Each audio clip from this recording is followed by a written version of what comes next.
Shri Sachchidananda Sadhguru Sainath Maharaj key జై. శ్రీ సచ్చిదానంద సద్గురు అలివేలు మంగమ్మ సహిత Bharadwaj Maharaj key జై.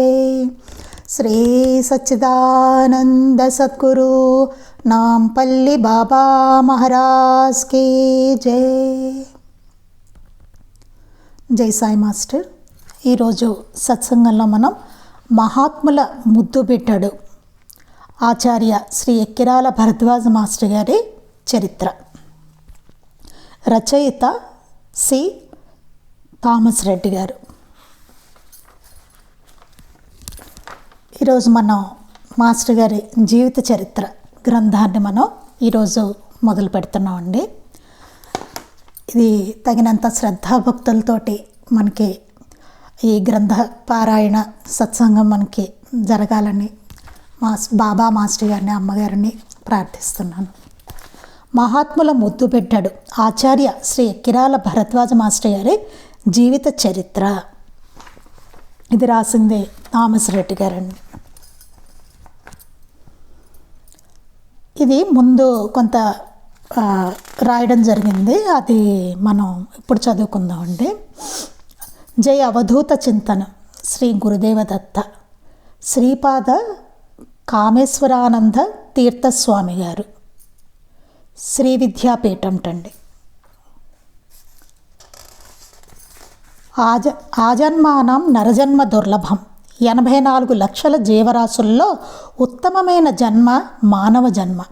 అటువంటి ఉత్తమమైన జన్మ పొందిన ఎక్కిరాల భరద్వాజ గారు తాను దత్తస్వరూపులకు షిరిడీ సాయినాథుని నుండి పొందిన అనుభవాలను తనలోనే ఇముడ్చుకొనక ఉత్తమమైన సాధనా మార్గమును సాయభక్తులకు అందిస్తూ ఉత్తమమైన గృహస్థాశ్రమమును పాటిస్తూ శరీరానంతరము కూడా యోగస్వరూపుడైన స్వప్న దర్శనముల ద్వారా ముందుకు తీసుకుపోతున్న ఎక్కిరాల భరద్వాజుల జీవితమునే ప్రేరణగా తీసుకుని సాయి భక్తులు ముందుకు సాగాలని ఆకాంక్షిస్తున్నాను. ఈయన మాస్టర్ గారి గురించి రాస్తున్నారనమాట అండి. ముందు ఇది మాస్టర్ గారు మహాసమాధి అయిపోయిన తరువాత థామస్ రెడ్డి గారు ఈ జీవిత చరిత్రను రాయడం జరిగిందనమాట అండి. ఆజన్మానం నరజన్మ దుర్లభం అంటే జన్మల్లో నరజన్మ రావడం అనేది దుర్లభం అనమాట అండి. 84 లక్షల జీవరాశుల్లో ఉత్తమమైన జన్మ మానవ జన్మ. 84 లక్షల జీవరాశుల్లోటండి ఉత్తమమైన జన్మట మానవ జన్మట. అంత ఉత్తమమైన జన్మ అంటే మనిషిగా మనం జన్మించామంటే అది చాలా ఉత్తమమైన జన్మ అనమాట అండి. అంటే ఇటువంటి జన్మతోటి ఇటువంటి శరీరంతో మనం ఎన్నో మంచి కార్యాలను చెయ్యాలని భగవత్ సంకల్పంతో మనకి ఈ జన్మ వచ్చింది. అది మనం గుర్తుపెట్టుకోవాల్సిన విషయం. ఏదో పుట్టాము పోయాము, రోజు తింటున్నాం, బతుకుతున్నాం, సంపాదించుకుంటున్నాం, ఇట్లా కాకుండా మనం అసలు ఏంటి, ఎందుకు వచ్చింది మానవ జన్మ అనేది మనం చాలా జాగ్రత్తగా ఆలోచించుకొని ఈ జన్మని సద్వినియోగం చేసుకోవాలన్నమాట. లేకపోతే ఏమవుతుందంటే తర్వాత మళ్ళీ మనం హీన జన్మల్లోకి వెళ్ళిపోవాల్సి వస్తుంది. అటువంటి ఉత్తమమైన జన్మ పొందిన ఎక్కిరాల భరద్వాజ గారు తాను దత్తస్వరూపులకు షిరిడీ సాయినాథుని నుండి పొందిన అనుభవాలను తనలోనే ఇముడ్చుకొనక ఉత్తమమైన సాధనా మార్గమును సాయి భక్తులకు అందిస్తూ ఉత్తమమైన గృహస్థాశ్రమను పాటిస్తూ శరీరానంతరము కూడా యోగస్వరూపుడైన స్వప్నదర్శనముల ద్వారా ముందుకు తీసుకుపోతున్న ఎక్కిరాల భరద్వాజుల జీవితమనే ప్రేరణగా తీసుకొని సాయి భక్తులు ముందుకు సాగాలని ఆకాంక్షిస్తున్నాను. అందుకని ఇక్కడ ఏం చెప్తున్నారంటే భరద్వాజ మాస్టర్ గారు దత్తస్వరూపులకు సాయినాథుని నుండి ఆయనకు పొందిన అనుభవాలను ఆయనలోనే ఇముడ్చుకొనక, అంటే అలా ఉంచేసుకోవచ్చు కదా ఆయన అనుభవాన్ని, అట్లా ఉంచుకోలేదు ఆయన. ఇముడ్చుకొనక ఉత్తమమైన సాధనా మార్గమును, ఆయనకు అర్థమైంది మాస్టర్ గారికి అప్పుడు, ఆహా ఇదే ఉత్తమమైన సాధనా మార్గం, ఈయన సద్గురువు అని చెప్పి మాస్టర్ గారికి తెలిసిన తర్వాత బాబా గురించి ఆ ఉత్తమమైన సాధనా మార్గాన్ని సాయి భక్తులకు అందిస్తూ అందరికీ అందించాలని చెప్పి మాస్టర్ గారు ఉత్తమమైన గృహస్థాశ్రమమును పాటిస్తూ, గృహస్థాశ్రమాన్ని కూడా పాటిస్తూ ఆయన గృహస్థు అయ్యి ఉండి ఆయన బాబా సేవను అట్లా చేసుకున్నారనమాట. మాస్టర్ గారు. అంటే మనకి ఆదర్శంగా, అంటే గృహస్థులుగా కూడా చేయవచ్చును. ఎక్కడికో వెళ్ళిపోయి అడవుల్లో ఉండి మన అన్నీ వదిలేసి ఏదో సన్యాసం తీసుకుని అది ఆధ్యాత్మికత అనుకుని అట్లా ఉండనక్కర్లేదు. అందుకని ఎగ్జాంపుల్గా మనకి మాస్టర్ గారు అమ్మగారు మనకి వచ్చారనమాట. ఇప్పుడు ఇదే బాబాని అనుకోండి, మనం బాబాని పూజిస్తున్నాం అనుకోండి, ఏమనిపిస్తుంది? ఆయన ఏంటి ఫకీరు, ఆయన సన్యాసి, ఆయనకి ఏమైనా భార్య పిల్లలు వీళ్ళందరూ ఉన్నారా, ఏమన్నాను ఆయనకి ఏదైనా ఉద్యోగం ఉందా, లేకపోతే ఇట్లా ఏవో వస్తాయి, ఈయన ఏమైనా సమాజంలో ఉండాలా, ఇలాంటివన్నీ మనకి డౌట్స్ వస్తాయి. అందుకని ఎలా ఉండాలో మనకు అర్థం కాదు. అందుకని క్లారిఫికేషన్ కోసం మనకి బాబా తత్వాన్ని మనకి గృహస్థలుగా ఎట్లా ఆచరించాలో అన్నది తెలియపరచడం కోసం మాస్టర్ గారు అమ్మగారు రూపాలుగా సాయినాథుని మనకి అందించారనమాట అండి. ఆయన మాస్టర్ గారి శరీరానంతరము కూడా యోగస్వరూపుడై స్వప్న దర్శనముల ద్వారా ముందుకు తీసుకుపోతున్న ఎక్కిరాల భరద్వాజుల జీవితమునే ప్రేరణగా తీసుకుని సాయి భక్తులు ముందుకు సాగాలని ఆకాంక్షిస్తున్నాను. మాస్టర్ గారు సమాధైన తర్వాత కూడా ఆయన స్వప్న దర్శనాలు ఇస్తున్నారు, భౌతిక దర్శనాలు ఇస్తున్నారు. ఇప్పటికీ ఇప్పుడు కూడా ఇస్తూ మనల్ని అందరినీ ముందుకు తీసుకుపోతున్న మాస్టర్ గారి జీవితాన్నే మనం ప్రేరణగా తీసుకొని, అంటే మనకు ఆదర్శం మాస్టర్ గారు అమ్మగారు అనమాట, సాయి భక్తులు ముందుకు సాగాలి అని ఆకాంక్షిస్తున్నాను అని రాస్తున్నారు. మహాత్ముల ముద్దుపెట్టెడు గ్రంథము ద్వారా అంతటి మహాత్ముల జీవిత చరిత్ర గ్రంథమును అందించిన శ్రీ థామస్ రెడ్డి గారికి గురుదత్త సాయినాథుల ఆశీస్సులు లభించాలని మనఃపూర్వకంగా ఆకాంక్షిస్తూ ఆశీర్వదిస్తున్నాను. ఈ గ్రంథాన్ని రచించిన థామస్ రెడ్డి గారికి కూడా ఆయన ఆశీస్సులు అందించారన్నమాట. అంటే ఆయనకి ఇంతటి మహత్తర గ్రంథాన్ని మాస్టర్ గారు ఆయన చేత రచింపజేసుకున్నారు. ఇది రాసింది కామేశ్వరానంద తీర్థస్వామి వారు, శ్రీ విద్యా పీఠం అండి. తర్వాత ప్రవేశిక. ఇదంతా ఎందుకు చదువుతున్నానంటే ఎప్పుడు మనం కవర్ పేజీ నుంచి చదువుకుని వస్తాం, మనం ప్రతి గ్రంథం అట్లాగే చదువుతున్నాం. అలాగే ఆక్రమణలోనే ఇదంతా మనం చదువుకుని వస్తున్నాం అనమాట.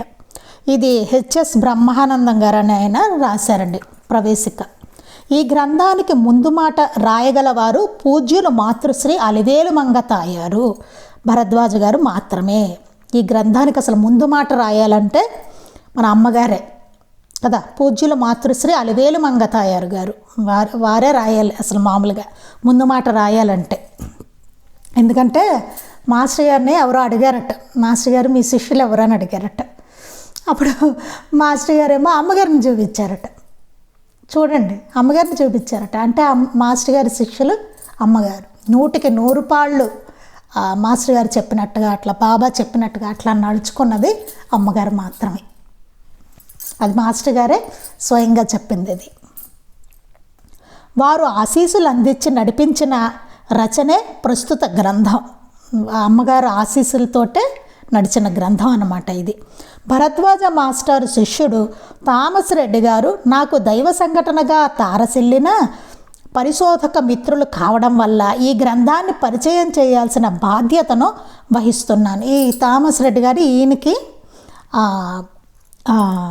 ఇప్పుడు ఇది రాశారు కదా ప్రవేశిక, ఆయనకి మిత్రులట, ఫ్రెండ్ అనమాట. అందువల్ల ఆయన ఈ ముందు మాటను రాయాల్సిన బాధ్యత నేను తీసుకున్నాను అంటున్నారు. నిజానికైతే అమ్మగారు రాయాలి అని చెప్పి ఆయనే అంటున్నారు. గ్రంథాలు చాలా విధాలుగా ఉంటాయి, అంతే కదండి. గ్రంథాలు మనకు రకరకాలుగా గ్రంథాలు ఉంటాయి. ఈ గ్రంథం ఎలా పుట్టిందో ఆలోచిస్తే తప్ప ఈ గ్రంథం ప్రయోజనం అర్థం కాదు.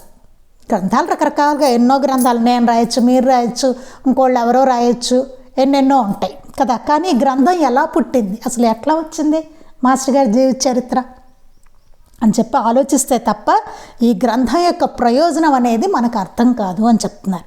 ఇవన్నీ మనకు తెలియాలంటే అందుకే ముందు కవర్ పేజీ నుంచి చదువుకోవాలండి, అన్నీ చదువుకోవాలి. ముందు మాట ఇవన్నీ చదువుకుంటూ, ఉపోద్ఘాతాలు ఇవన్నీ చదువుకుంటూ వస్తేనే అసలు ఏంటి అనేది మనకి గ్రంథం గురించి గొప్పతనం ఏమిటి, అసలు ఎందుకు చదువుకోవాలి, అసలు ఎట్లా వచ్చింది ఏంటి అనేది ఎన్నో విషయాలు మనకు అర్థమవుతాయి అన్నమాట అండి. ఈ రచన థామస్ రెడ్డి గారి తపః ఫలితం. ఎన్నో సంవత్సరాలుగా మాస్టారు వారి జీవితాన్ని గురించి ఒక మంచి గ్రంథం సాధికారికంగా రచించి మాస్టర్ గారి పాదపద్మములకు అలంకరించాలన్న వారి కోరిక ఇలా తీరింది. ఆ థామస్ రెడ్డి గారికి చాలా కోరిక ఉండేదట, ఎలాగైనా సరే మాస్టర్ గారి జీవితం గురించి ఒకటి రాసి ఆయన పాదపద్మాలకి సమర్పించుకోవాలి అని ఆయనకు ఉండేదట. ఆ కోరిక ఇట్లా తీరింది అని చెప్తున్నారు. కాబట్టి ఈ గ్రంథం గురువు అనుగ్రహాన్ని పొందిన రచన. ఆయన మాస్టర్ గారి అనుగ్రహంతో ఈ గ్రంథం వచ్చిందని చెప్తున్నారు. కాబట్టి గురువుగారి అనుగ్రహం పొందదలిచిన వారు చదవదగినదని అర్థం. ఉపాసనా మార్గాల్లో వాగ్మయ క్రతువు చాలా గొప్పది. శబ్దోపాసన అన్ని యుగాల్లోనూ ఉత్తమమైనది. గ్రంథం ద్వారా ఈ ఉపాసన చాలా సులభంగా సిద్ధిస్తుంది. ఈ గ్రంథం ద్వారా మనం చదువుతున్నప్పుడు ఆ ఉపాసన అనేది మనకి సిద్ధిస్తుంది అని చెప్తున్నారు. అంటే సాక్షాత్తు మనం ఎవరి గురించి అయితే చదువుతున్నామో, గ్రంథపారాయణ చేస్తున్నామో వారి సన్నిధి మనకి గ్రంథం రూపంలో అనుభవం అవుతుందన్నమాట. థామస్ రెడ్డి గారు ఈ గ్రంథంలో వాడిన ప్రతి మాట వెనుక గురుభక్తి దాగి ఉంది. ప్రతి మాటను పూజాపుష్పంగా భావించి అర్పించి గురు పూజను నిర్వహించారు ఆయన. అంటే ఆయన చాలా శ్రద్ధగా ఈ గ్రంథాన్ని రచించారు అని చెప్తున్నారు. ఇదే మాస్టారు బోధించిన కర్మయోగం. అందుకే చిత్రంగా గ్రంథంలో గీతలోని అధ్యాయాలు లాగా 18 అధ్యాయాలు అందంగా కుదురుకున్నాయి. దానికి అదే గీతలో అధ్యాయాలు 18 కదండి భగవద్గీతలో, అలాగే ఈ గ్రంథంలో కూడా 18 అధ్యాయాలు తెలియకుండానే కూరుకున్నాయట. దానికి అదే ఉపదేశం అష్టాదశాత్మకమేనని సాంప్రదాయం చెబుతుంది. ఈ సాంప్రదాయ నేపథ్యంలో ఒక ఆధునిక గురు చరిత్రను మీరు చదవబోతున్నారు. ఆ ఆధునిక గురువు గారే ఎక్కిరాల భరద్వాజ్ గారు. వీరి జీవిత చరిత్ర ఈ గ్రంథం. ఆధునిక సమాజంలో భగవంతుడు లేడన్న హేతు నాస్తిక ధోరణులకు సమాధానంగా మహర్షులు అవతరిస్తూనే ఉన్నారు. ఆధునిక సమాజంలో భగవంతుడు లేడు అన్న హేతు నాస్తిక ధోరణులకి సమాధానంగా మహనీయులందరూ అవతరిస్తూనే ఉన్నారు. వారి మహర్షులు అవతరిస్తూనే ఉన్నారు. ఆ కోవకు చెందిన జ్ఞాని కర్మయోగి మాస్టర్ ఎక్కిరాల భరద్వాజ్ గారు. అటువంటి కోవకే చెందిన వారే ఈయన జ్ఞాని కర్మయోగి అయిన మాస్టర్ గారు, భరద్వాజ మాస్టర్ గారు అని చెప్తున్నారు. మహాత్ముల ముద్దు బిడ్డడుగా, సాయిబాబా కా బేటాగా మహనీయుల చేత గుర్తింపబడిన కారణ జన్ముడైన మహాత్ముల ముద్దు బిడ్డడుగా, సాయిబాబా కా బేటాగా ఆయన మహాత్ములందరి చేత ఆయన మాస్టర్ గారు కొనియాడబడ్డారన్నమాట, గుర్తించబడ్డారు. అట్లాంటి కారణ జన్మలు మన మాస్టర్ గారు అని చెప్తున్నారు. అందరూ మహాత్ములు మాస్టర్ గారిని చాలా ప్రశంసించారు. సాయిబాబా కా బేట అన్నారు. ఎన్ని ఉంటాయోనండి మాస్టర్ గారు. మనం ఇప్పుడు చదువుకుంటాం కదా, ఎందరు మహనీయులో ప్రశంసించారు. ఇప్పుడు సద్గురు ఎంత గొప్పవారో అని తెలియాలంటే, మనకి వారి గొప్పతనం తెలియాలంటే అందరు మహనీయులు, మిగతా మహనీయులు వారిని ఎట్లా ప్రశంసించారు అన్నది, ఎట్లా ఏమన్నారు వారి గురించి అన్నది చూసుకున్నప్పుడే మనకు అర్థమవుతుంది. బాబాను కూడా అంతే, ఎంతోమంది మహాత్ములు బాబాని ప్రశంసించారు. మనం చూసాం కదా ఆయన గురించి ఎట్లా అన్నారు లీలామృతంలో. ఆయన కోహినూరు వజ్రం ఇవన్నీ. అలాగే మాస్టర్ గారిని కూడా ఎంతోమంది మహనీయులు కొనియాడారు అన్నమాట. అలాంటి కారణ జన్ముడు ఈయన అని చెప్తున్నారు. అంటే ఒక పర్పస్ తోటి వారి దేహం తీసుకుని వచ్చారు. ఎందుకంటే బాబా తత్వ ప్రచారం, బాబా తత్వాన్ని మనకి తెలియబరచాలి అనే ఉద్దేశంతో ఆయన జన్మ తీసుకుని వచ్చారు. మహాత్ములండి శరీరంతో వచ్చారంటే వాళ్ళకి ఏమీ జన్మించవలసిన అవసరం ఉండదు. కానీ మన కోసం కరుణతో దయతో ఆ దత్తస్వామి మానవ దేహాన్ని తీసుకుని మన కోసం జన్మిస్తారనమాట మహనీయులు. అందుకే వారి శరీరం కూడా అంత పవిత్రమైనది. అందుకే సమాధి చేసుకుని మనం పూజించుకుంటాం. ఎందుకంటే అంత పవిత్రమైంది వాడి శరీరం. మన కోసం వారు ఒక శరీరాన్ని ధరించి వచ్చారు ఆయన. లేకపోతే మనకు తెలియదు కదా, ఎట్లా తెలుస్తుంది ఎట్లా ఉండాలో ఏంటో ఇవన్నీ ఎలా తెలుస్తాయి అంటే భగవంతుడే మన మధ్యకు వచ్చారు మహాత్ముల రూపంలో. ఎంత అదృష్టం అండి నిజానికి. మనకు తెలియదు కదా భగవంతుడు అంటే ఎట్లా ఉంటాడో మనకు తెలియదు కదా. దేవుడు ఉన్నాడో చూపించంటే మనకు తెలియదు, చూపించలేము. మనం అడిగితే చెప్పచ్చు, ఇదిగో ఇలా ఉంటారండి భగవంతుడు, మాస్టర్ గారిని చూపించవచ్చు, మనం బాబాని చూపించవచ్చు కదా, అదిగోండి అని.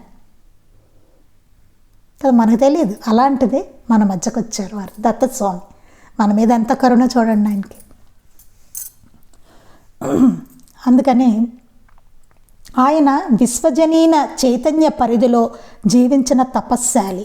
ఏ స్వార్థము లేకుండా సమాజ శ్రేయస్సు కోసం తన విద్యను, ధ్యాన శక్తిని, పుణ్య సంపదను వినియోగించి చివరికి దేహాన్ని ఒక ఎరువు సొమ్ముగా, జీవితాన్ని ఒక కళగా దర్శించి స్వచ్ఛందంగా శరీర త్యాగం చేసిన యోగ పురుషుడు ఆయన. ఇంకా చెప్తున్నారు మాస్టర్ గారి గురించి. ఆయన విశ్వజనీన చైతన్య పరిధిలో జీవించిన తపస్శాలి. ఏ స్వార్థము లేకుండా సమాజ శ్రేయస్సు కోసం ఆయనకి ఏ స్వార్థము లేదు. ఎవరి నుంచి ఏది పొందాలనో, తీసుకోవాలనో, లేకపోతే కీర్తి ప్రతిష్టలు రావాలనో, ఇట్లాంటివి ఏవి లేకపోతే ధనం రావాలనో, ఇట్లాంటివి ఏమీ లేవు. ఏ స్వార్థం ఆయనకి లేదు మాస్టర్ గారికి. ఏ స్వార్థము లేకుండా సమాజ శ్రేయస్సు కోసం. ఎందుకు కేవలం ఆయన సమాజానికి శ్రేయస్సు చేయడమే ఆయన కోసం తన విద్యను, ఆయన చదువుకున్న చదువును, ధ్యాన శక్తిని, ఆయనకున్న ఆ ధ్యానం యొక్క శక్తిని, పుణ్య సంపదను వినియోగించి చివరికి దేహాన్ని ఒక ఎరువు సొమ్ముగా, అంటే ఆ దేహం కూడా నేను కాదన్నట్టు. మనకైతే నేను అంటే ఈ దేహం, మనకు చాలా మమకారం ఉంటుంది శరీరం మీద కదా. నేను అంటే నేను ఈ శరీరం అంతే. మృత్యు అంటే అందుకే భయం, అమ్మో నా శరీరం నేనేమైపోతానో అనేటువంటి భయం. కానీ మహాత్ములకు అట్లా ఉండదు, షర్టు మార్చుకున్నట్టు అంతే, అట్లా ఉంటుంది వాళ్ళకి. ఆ పర్పస్ అయిపోగానే ఓకే, ఆ శరీరం వదిలేస్తారు వాళ్ళు, అట్లా ఉంటుంది. అందుకని ఆయన తన విద్యను, ధ్యాన శక్తిని, పుణ్య సంపదను వినియోగించి, మాస్టర్ గారు ఐఏఎస్ వస్తుంది ఆయనకి. వాళ్ళ అన్నయ్య గారు అంటారు ఐఏఎస్ తెచ్చుకొని చూపించంటే ఓకే, వాళ్ళ అన్నగారు అన్నారని తెచ్చుకుంటారు. సరే, ఆయనకి పోస్టింగ్ కూడా వస్తుంది, ఆర్డర్లు వస్తాయి, పోస్టింగ్ కూడా వస్తుంది. ఆయననే అన్న అంటారు మాస్టర్ గారు. ఎవరు వదులుకుంటారండి, కలెక్టర్ ఐఏఎస్ వస్తే? మాస్టర్ గారు వదిలేసుకుని నేను ఒక ఇంగ్లీష్ లెక్చరర్గా పెడతాను కాలేజీకి. ఎందుకంటే స్టూడెంట్స్ వాళ్ళందరినీ సన్మార్గవర్తలు చేయడానికి అని చెప్పారు. అప్పట్లో చాలా ఈ హేతువాదం అనేది చాలా ఎక్కువగా ఉండేది. నాస్తికవాదం, హేతువాదం అంటే అసలు దేవుడిని పూజించే వాళ్ళు అంటేనే ఒకలా చూసేవారు. నిన్న సత్సంగంలో వేదమ్మ గారు కూడా చెప్పారు, అందరూ దొంగచాటుగా నమస్కారాలు పెట్టుకునేవాళ్ళు దేవుడికి. అట్లా ఉండేది, అట్లాంటి టైం అన్నమాట. విప్లవాత్మకమైన నవలలు ఇవన్నీ అప్పట్లో బాగా వచ్చి ఉన్నాయి జనాలకి. ఆ టైంలో మాస్టర్ గారు వచ్చిందనమాట. అందుకని ఆయన ఏం చేశారంటే ఒక ఇంగ్లీష్ లెక్చరర్గా కాలేజీలో పిల్లల దగ్గరికి వచ్చారు. ఆయన చదువు కూడా చాలా ఫాస్ట్గా అయిపోయిందండి, త్వరగా. వాళ్ళ నాన్నగారు చెప్పేవారట, త్వరగా చదివేసుకుంటే కనుక త్వరగా మీ చదువులు అయిపోతే సమాజానికి మీరు త్వరగా శ్రేయస్సు చేయడానికి రెడీగా చేయొచ్చు అని చెప్పేవారట. త్వరగా చదివేసుకోండి అని చెప్పేవారట వాళ్ళ నాన్నగారు, అనంతాచార్య గారు. జీవితాన్ని ఒక కళగా దర్శించి స్వచ్ఛందంగా శరీర త్యాగం చేసిన యోగ పురుషుడు ఆయన. స్వచ్ఛందంగా శరీర త్యాగం చేస్తారు ఆయన కదా. అది మహాత్ములందరి దగ్గర అట్లాగే ఉంటుందండి. ఆ ఉన్నంతకాలం అట్లా ఉంటారు, ఇంకా అవసరం లేదని వాళ్ళు అనుకుంటారు కాబోసు, ఇంకా వదిలేస్తారు అక్కడికి ఆ శరీరాన్ని అన్నమాట. భగవంతుడు గీతలో చెప్పినట్టు జ్ఞానుల కథలు వినడం, వారిని సేవించడం భగవత్ సేవతో సమానం. భగవద్గీతలో చెప్పినట్టుగా జ్ఞానుల కథలు వినడం, జ్ఞానులు ఎవరైతే ఉన్నారో వాళ్ళందరి కథలు వినడం, వాడి చరిత్రలు మనం వినడం, వారిని సేవించడం, అట్లాంటి జ్ఞానులను మనం సేవించడం భగవత్ సేవతో సమానం. భగవంతుడికి సేవ చేసుకోవడంతో అది సమానం, సాక్షాత్తు భగవత్ సేవ అది అని చెప్తున్నారు ఇక్కడ. అందుకే భరద్వాజ గారు జీవితం అంతా సాధు సేవలో గడిపారు. సాధువులను సేవించేవాడే యోగ సాధనలో పూర్ణ పురుషుడవుతాడు. గర్వం తగ్గడానికి మహనీయుల సేవ కన్నా మిన్న ఏదీ లేదు. మనలో ఉండే గర్వం తగ్గాలంటే మహాత్ముల సేవ చేసుకోవాలని చెప్తున్నారు. దానివల్ల అహంకారము ఇవన్నీ మొత్తం పోతాయి సేవ చేసుకుంటే. మన గురుచరిత్రలో కూడా ఉంటుంది కదా, చదువుకుంటాం మన గురుచరిత్రలో కూడా. పూర్వం శిష్యుల్లో అహంకారం, గర్వం ఇవన్నీ రాకుండా ఉండడానికి గురువులు సేవ చేయించేవారు వాళ్ళ చేత. దాంతో వాళ్ళల్లో ఉన్న గుణమంతా నిర్మూలనం అయిపోతుందన్నమాట. అందుకని మహనీయుల సేవ కన్నా మిన్న ఏదీ లేదని చెప్తున్నారు. భరద్వాజ గారికి అందరూ గురువులే, ఆయనకు అందరూ గురువులే మాస్టర్ గారికి. ఏ ఒక్క గురువును ఆశ్రయించి అటు ఇటు కదలక ముందు వెనకకు చూడక ఉండే లక్షణం కాదాయనది. అలాగని ఆయనకు ఒక మహత్తరమైన కేంద్ర బిందువు లేదని కాదు. ఆ కేంద్ర బిందువే శ్రీ గురుపాదుక.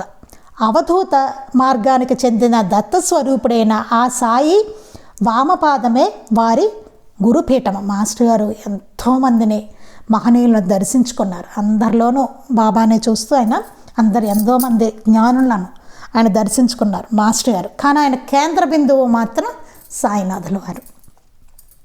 ఒకటి తెలిసిన వాడికి అన్నీ దాని ద్వారానే తెలుస్తాయి అంటారు. అలా ఆయనకు తెలిసిందే అఖండమైన గురు పరంపర జ్ఞానం. జ్ఞానం ద్వైతమైంది కాదు. దానికి సర్వపరపక్షం భేదం లేదు, స్త్రీ పురుష విభాగం లేదు. అందుకే సాయినాథుని చూశాక సాధన వైపు సాగిపోయి తెలివిని విచక్షణను వివేకంగా, వివేకాన్ని జ్ఞానంగా, జ్ఞానాన్ని తపస్సుగా సోపాన క్రమంలో అధిరోహించి జీవన్ముక్తుడయ్యారు భరద్వాజ్ గారు. ఈ జ్ఞాన సంపద అనే దానికి, జ్ఞానం అనే దానికి స్త్రీ పురుష భేదము, స్వపర భేదము ఇట్లాంటివి, అలాంటి భేదాలు ఏమీ లేవని చెప్తున్నారు. అందుకే సాయినాథుని చూసిన తర్వాత సాధన వైపుకి సాగిపోయి అన్ని మాస్టర్ గారు తెలివిని విచక్షణగా, విచక్షణ వివేకంగా, వివేకాన్ని జ్ఞానంగా, జ్ఞానాన్ని తపస్సుగా సోపాన క్రమంలో అధిరోహించి జీవన్ముక్తుడయ్యారు మాస్టర్ గారు అని చెప్తున్నారు. ఇలాంటి మహనీయుని కథ ఒక కమనీయమైన అనుభూతి కలిగిస్తుంది. ఎక్కిరాల అనంతాచార్య గారి కుటుంబం పండిత కుటుంబం. ఇక మాస్టర్ గారు తండ్రి గారి గురించి చెప్తున్నారు. మాస్టర్ గారి తండ్రి గారిది, వారి కుటుంబం అంతా పండితులు, చాలా గొప్పవాళ్ళు, మంచి కుటుంబం అయింది, పండితుల కుటుంబం. ఆ కుటుంబంలో పుట్టిన భరద్వాజ ఒక విచిత్రమైన లీలా పురుషుడు. అట్లాంటి అనంతాచార్య గారి కుటుంబంలో జన్మించిన మాస్టర్ గారు చాలా ప్రత్యేకం అన్నమాట. ఒక విచిత్రమైన లీలా పురుషుడు అని చెప్తున్నారు. చాలా విచిత్రమైన ఇదిగా ఉండేది మాస్టర్ గారికి చిన్నతనం నుంచి. ఆయన అట్లాగే ఉండేది. మనం ఇంకా చదువుకుంటాం ఏవేవి ఉన్నాయి ఇందులో. చాలా బాల్యం నుండి తనదైన ఆలోచన సరళి, స్వతంత్ర వ్యక్తిత్వం ముద్ర, రుజుమార్గం, నిర్భయత్వం, ఆత్మబుద్ధి ఉన్న భరద్వాజ గారు తన చుట్టూ ఉన్న వారిలో ఎప్పుడూ అగ్రగణ్యుడుగానే ఉండేవారు. మాస్టర్ గారి గురించి ఇక్కడ ఏం చెప్తున్నారంటే, మాస్టర్ గారు చిన్నతనం నుంచి, బాల్యం నుంచి తనదైన ఆలోచన సరళి, ఆయనకంటూ ఒక ఆలోచన సరళి ఉండేది. ఏది ఎవరు చెప్పినా ఆయనకు నమ్మడం అనేది ఉండేది కాదు. అలా గుడ్డిగా నమ్మేసేవారు కాదు. మనం చూడండి, ఎవరైతే చెప్పినా గుడ్డిగా నమ్మేస్తాం. మాస్టర్ గారి దగ్గర అది లేదు. ప్రశ్నించేవాడు మాస్టర్ గారు. ఇది ఎందుకు ఇలాగే అయ్యింది, ఇలాగే ఎందుకు, ఇవన్నీ అనమాట. అలా ప్రశ్నించడం అనేది ఉండే. చాలామంది మాస్టర్ గారిని కేకలేసేవారు, ఏంటయ్యా ఇంత ఉన్నావో లేదో, ఇట్లా ప్రశ్నలు అడుగుతున్నావు మమ్మల్ని. ఎందుకంటే వాళ్ళ సమాధానాలు తెలియవు కాబట్టి. చాలా నిర్భయంగా ఉండేవారు. ఏదైనా తెలుసుకునే వరకు వదిలేవారు కాదు. మనకైతే తెలియకపోతే సర్లే అని అక్కడితో వదిలేస్తాం కదా, లేకపోతే ఇది ఇంతే అనుకుంటాం. మన పిల్లలు అడిగినా అదే చెప్తాం, ఇది ఇంతే అంటాం. క్లియర్గా చెప్పం దేన్ని మనం, ఎందుకంటే మనకు తెలియదు. అది వచ్చిన ప్రాబ్లం. బాల్యం నుండి తనదైన ఆలోచన సరళి, స్వతంత్ర వ్యక్తిత్వ ముద్ర, చాలా స్వతంత్రంగా ఉండేవారు. అంటే వాళ్ళ నాన్నగారు కూడా అట్లా పెంచారు పిల్లల్ని. అది రుజుమార్గం, చాలా నిక్కచ్చిగా రుజుమార్గంలో ఉండేవారు. నిర్భయత్వం, అసలు భయం అనేదే లేదు ఆయనకి. అస్సలు భయం ఉండేది కాదు మాస్టర్ గారికి. చాలా నిర్భయంగా ఉండేవారు. ఒకసారి చిన్నతనంలో ఇవన్నీ చదువుకుంటాం, చెవులో ఏదో కండ పెరిగితే డాక్టర్ దగ్గరికి వెళ్తారు మాస్టర్. చిన్న పిల్లవాడు మాస్టర్ గారు. వెళ్ళేసరికి ఏమేమి పెద్దవాళ్ళు, నీకు ఆపరేషన్ చేయాలి ఇప్పుడు, ఎవరైనా పెద్దవాళ్ళు వచ్చారా అన్నట్టు. పెద్దవాళ్ళు ఎవరూ లేరండి, నేనే చేయించేసుకుంటాను. అట్లాగే చేయించేసుకున్నారు మాస్టర్ గారు. ఆ మత్తు కూడా ఇవ్వలేదేమో, చేసేసారని ఉంటుంది ఇందులో. చేయించేసుకున్నారట నిర్భయంగా. పెద్దవాళ్ళు ఎవరో అక్కర్లేదని చెప్పి. అలా చిన్నప్పటి నుంచి చాలా చాలా విషయాల్లో, ఇప్పుడు నాకేదో గుర్తుకొచ్చని చెప్పాను తప్ప చాలా విషయాల్లో మాస్టర్ గారు నిర్భయంగా ఉండేవారు. ఆత్మబుద్ధి ఉన్న భరద్వాజ గారు తన చుట్టూ ఉన్న వారిలో ఎప్పుడూ అగ్రగణ్యుడిగానే ఉండేవారు. ఎప్పుడూ ఎంతమంది ఉన్నా అందరిలోనూ టాప్ మాస్టర్ గారు, అగ్రగణ్యుడిగా ఉండేవారు అనమాట. యథా నియోక్తోస్మి తథా కరోమి అని సర్వేశ్వరుడిలో అచంచలమైన దృఢమైన విశ్వాసం ఉంచి భగవంతుడు ప్రేరేపించిన మార్గంలో తమ జీవితాన్ని స్వచ్ఛందంగా మలుపులు తిప్పిన వారైన యథేచ్ఛసి తథాకురు అన్నది వారి దైవ ప్రార్థన. వారికి అతి చిన్న వయసులోనే విశ్వకుటుంబ భావన ఏర్పడింది. అతి చిన్న వయసులోనే ఆయనకి విశ్వకుటుంబ భావన ఏర్పడిందటండి. ఎంత కష్టమో చూడండి, అది చిన్న వయసులోనే ఏర్పడిందిట మాస్టర్ గారికి. స్వపర భేదం నశించి మమకారం దూరమైంది. వీళ్ళు బయట చూడండి మనకి ఎట్లా ఉంటుంది, వాళ్ళు పరాయి వాళ్ళు, వీళ్ళు మనవాళ్ళు, అట్లాంటి భేదం ఉంటుంది. అట్లా లేదు మాస్టర్ గారికి. ఎట్లా ఉంది? స్వపర భేదం నశించింది. ఆయనకి లేదు మనవాళ్ళు పరాయి వాళ్ళు అనేటువంటి భేదమే వారికి లేదనమాట అండి. మమకారం అనేది దూరమైంది. ఎవరి మీద మమకారం అంటూ అట్లాంటివి లేవు ఆయనకి. నిస్సంగం నుంచి సంఘానికి, సంఘం నుండి సత్సంగానికి ఆయన చేసిన మహాప్రస్థానంలో ఆయన సాక్షిభూతుడు మాత్రమే. నిస్సంగం నుండి సంఘానికి, సంఘం నుండి సత్సంగానికి. చూడండి, అసలు నిస్సంగం నుంచి అట్లా సంఘానికి, మళ్ళీ సంఘం నుంచి సత్సంగానికిట. అంత మొత్తం సంఘాన్ని అంతటినీ ఆయన సత్సంగంగా మార్చారనమాట. ఆయన చేసిన మహాప్రస్థానంలో ఆయన సాక్షిభూతుడు మాత్రమే. అలా అని ఆయన ఏం చెప్పుకోలేదు, నా వల్లనే నేనే, అట్లా ఏం లేదు. సాక్షిభూతుడుగా ఉన్నారు అంతే. చాలా అసలు చూడండి, ఇదే ఎవరైనా ఇట్లాంటివి సాధించారనుకోండి ఎట్లా ఉంటారు అసలు కదా. ఒక్క సత్సంగం చేస్తేనే అమ్మో అసలు ఎక్కడ పట్టుకోలేము, అట్లా ఉంటుంది పరిస్థితి బయట కదా. కొంచెం పేరు వచ్చిందంటేనే గర్వం వచ్చేస్తుంది, అహంకారం వచ్చేస్తుంది. ఎవరైనా గురువు గారు అన్నారంటే చాలు వచ్చేస్తుంది, ఇంకా పొరపాటున అన్నారంటే మాత్రం. అట్లాంటిది మాస్టర్ గారు అన్నిటికీ జస్ట్ అట్లా సాక్షిభూతుడిగానే మాత్రమే ఉన్నారు. భగవద్గీతలో చెప్పినట్లు తామరాకు మీద నీటి బొట్టులాగా నిర్లిప్తుడై ఆయన జీవితాన్ని నటించారు. నిర్లిప్తుడిగా ఉన్నారట ఆయన అంతే. ఏనాడు పిచ్చి వేదాంతాల వైపు ఆయన మొగ్గు చూపలేదు. పిచ్చి వేదాంతాల వైపు ఆయన ఎప్పుడు చూడలేదు. అనవసరమైన వాద ప్రతివాదాలతో కాలాన్ని వ్యర్థపరచలేదు. నిష్కర్మ వైపు ఏనాడు తలవంచలేదు. జీవితాన్నంతకాలము ఆయన జీవించినంతకాలము ఆయన పనిచేస్తూనే ఉన్నారు. ఆయన ఏదో స్పిరిచువాలిటీ అని చెప్పేసి అట్లా లేరు. ఎప్పుడు ఆయన పని చేస్తూనే ఉన్నారు జీవించినంతకాలం. అలాగని కర్మఫలాన్ని ఆయన ఆపేక్షించలేదు. అలా అని ఏదో నాకు రావాలనో అలా చేసింది ఏమీ లేదు. కర్మఫలాన్ని ఎప్పుడైనా ఆపేక్షించలేదు.